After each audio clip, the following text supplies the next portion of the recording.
Sir, I have a question to ask. Yes, please. Is it true you went 12 for 12 with last year's Maximum Cover models? Yes and no. March and I had a scheduling conflict, but fortunately the Christmas cover was twins.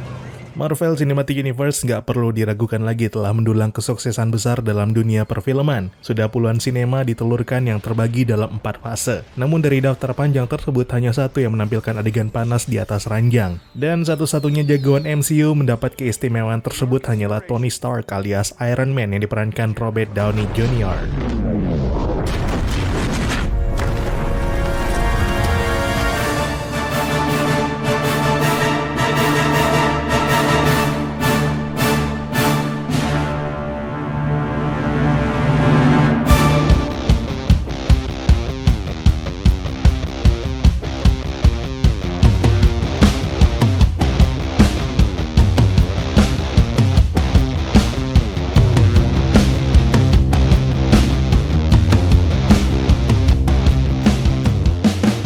Halo dan selamat datang kembali di Jagat Sinema. Iron Man yang tayang pada 2008 merupakan awal dari kelahiran MCU di industri perfilman.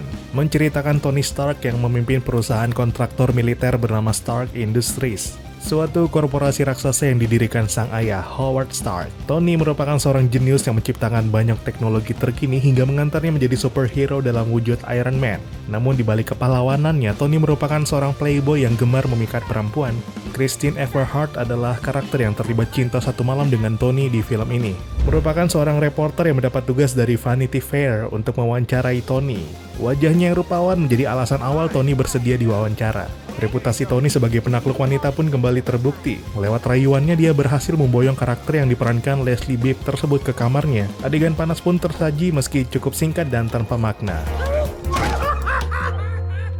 Setahun setelah Iron Man tayang, Marvel Studios dibeli Disney sebesar 4 miliar US dollar atau setara 37,60 triliun rupiah pada tahun itu. Adaptasi layar lebar karakter superhero Marvel pun memasuki babak baru. Marvel Cinematic Universe lahir dan berusaha menjangkau pasar seluas-luasnya, meluncurkan film dengan label PG-13 yang bisa dikategorikan layak ditonton bersama keluarga.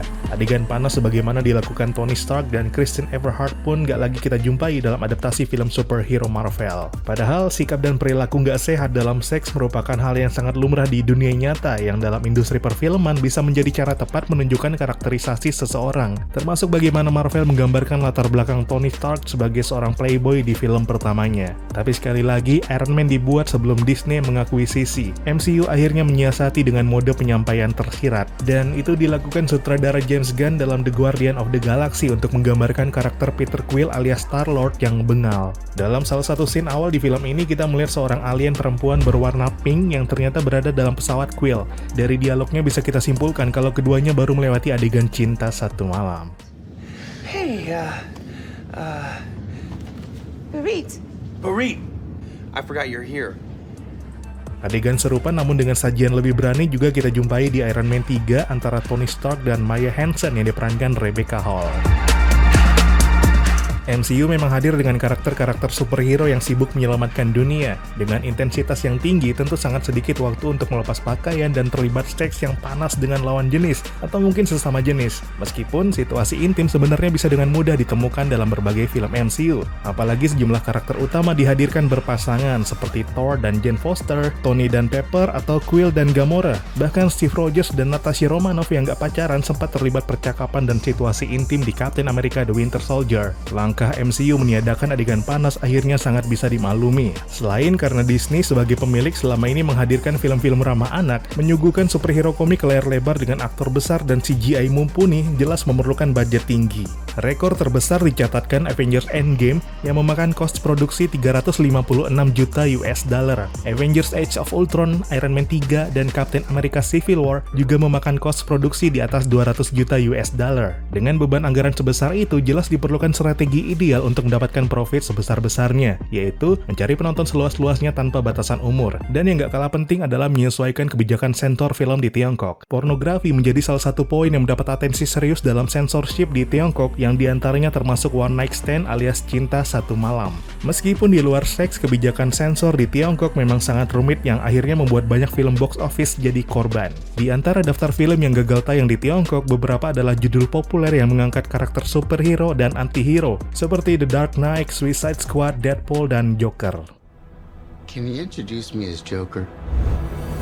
MCU jelas menghindari nasib yang sama. Tiongkok adalah pasar terbesar industri perfilman saat ini, gak lepas dari keberadaannya sebagai negara dengan penduduk terbesar di bumi. Per 2020, situs worldpopulationreview.com melaporkan penduduk Tiongkok adalah 1,43 miliar jiwa, yang hidup di negara seluas 9,70 juta kilometer persegi. Sebagai pembanding, Amerika Serikat yang luasnya hanya sedikit lebih kecil dan berada di urutan ketiga terbanyak, hanya mencatatkan 331 juta jiwa pada periode yang sama. Maka jelas, hati rakyat Tiongkok menjadi sangat penting untuk dimenangkan. Dan akhirnya Avengers Endgame mencatatkan pemasukan 600 juta US dollar di Tiongkok. Menang banyak dibanding Avatar yang meraih lebih 200 juta US dollar di negeri tirai bambu. Secara keseluruhan Avengers Endgame menghasilkan 2,7 miliar US dollar di seluruh dunia. Avengers Age of Ultron, Iron Man 3 dan Captain America Civil War juga menghasilkan pemasukan di atas 1 miliar US dollar. MCU telah membuktikan bahwa puluhan film tanpa adegan seks bukanlah perkara besar, yang pada akhirnya menciptakan superhero tanpa celah dan sempurna untuk diidolakan. Bagi karakter fiksi tentu penggambaran ini sangat wajar dan diperlukan, dan itulah kenapa superhero nggak benar-benar ada di dunia nyata. Kita banyak mengetahui orang yang hebat, namun nggak satu pun yang benar-benar sempurna, karena ketika mereka sungguh ada, maka itu bakal sangat membahayakan. Seperti kata Zemo, yang berbahaya dari seorang prajurit super adalah ketika kita terlalu memujanya sampai mereka menjadi simbol dan ikon hingga orang-orang melupakan keburukannya. From there, cities fly. Innocent people die, movements are formed, wars are fought.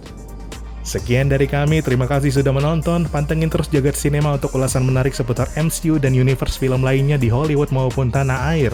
Dan pastikan klik tombol subscribe biar nggak ketinggalan video kami berikutnya. Jangan lupa juga untuk like dan share video ini biar yang lain juga pada tahu. Terima kasih sekali lagi, sampai jumpa di video berikutnya.